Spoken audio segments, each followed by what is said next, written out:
I see. This is okay.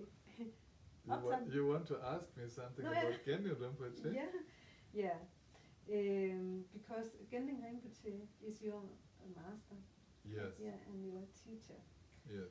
So I was just curious about you was living as a monk in 21 years. Mm-hmm. Yeah. Under his guidance. Oh no, he died before. He died before. I lived 11 years with him. Yeah.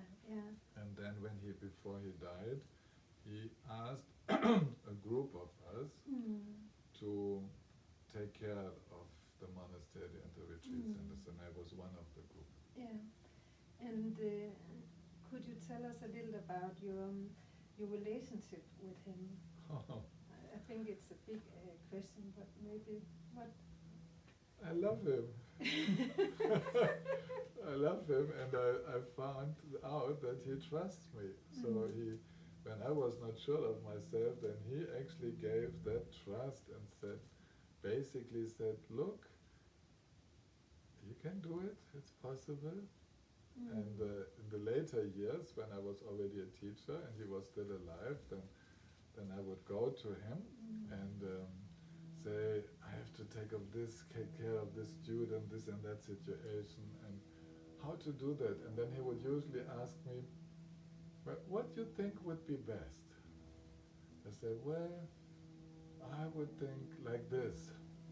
And he said, oh, that's not bad, that's quite good. But did you think of that? Did you also,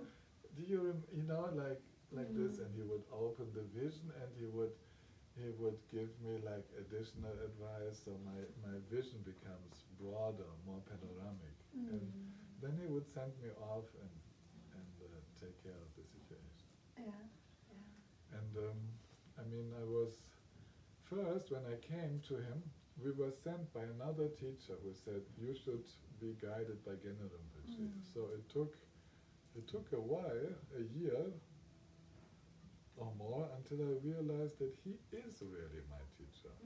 And then with the time the devotion increased so much.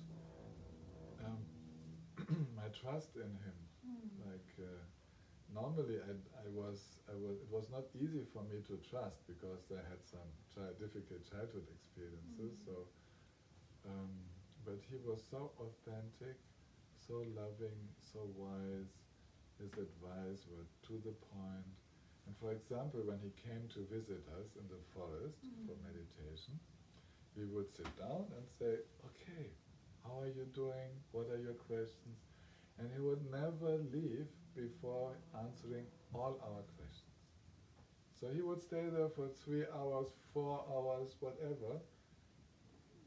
And when he went, everything was clear, limpid clear.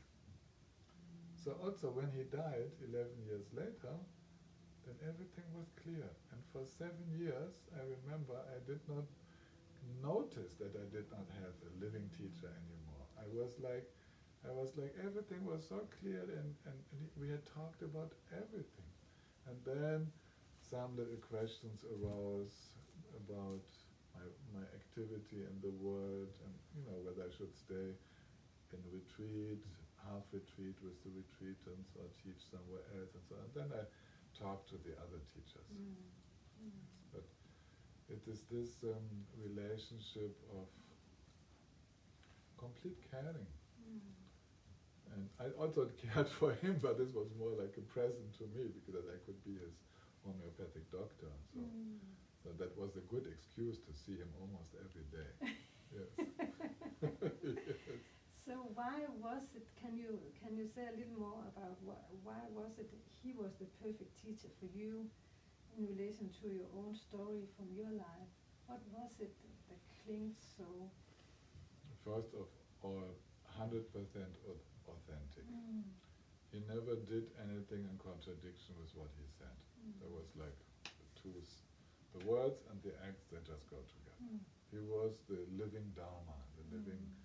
Yeah, he was so happy, so joyful. With my father never laughed. There was no joy. Gendun Rinpoche was pure joy, and he was reliable love. He was full of sense of humor, and he knew our mind. I mean, he was mind reading the whole time, so you could not hide anything from him. He would always know our thoughts and emotions, and he would talk about them precisely. Have you an example where you maybe tried to hide? I don't know. Oh, I give you an example. I give you a very striking example. Gendun Rinpoche was in Germany, and I was meditating in the forest in France, about 1,000 kilometers between the two of us.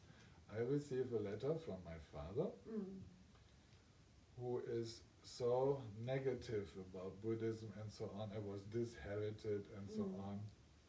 And I read this letter, and I say, you with your logic, with your, I tear you apart with Buddhist logic when I come out of retreat, your belief in God and all your opinions and so on about hell and heaven and so on. I was like angrily thinking, the moment will come, I will tear your whole logic apart, with Buddhist logic and so. So this was like a wave of anger and pride in me, and defense also.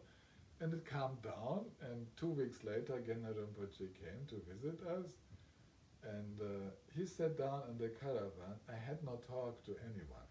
He sat down and said, and first thing he said, Tilman, you will never use Buddhist logic to defeat anyone. You must promise this to me. Buddhist wisdom is only for the benefit of beings. It's not about having good reason, being right, defeating others. Never. You must promise me.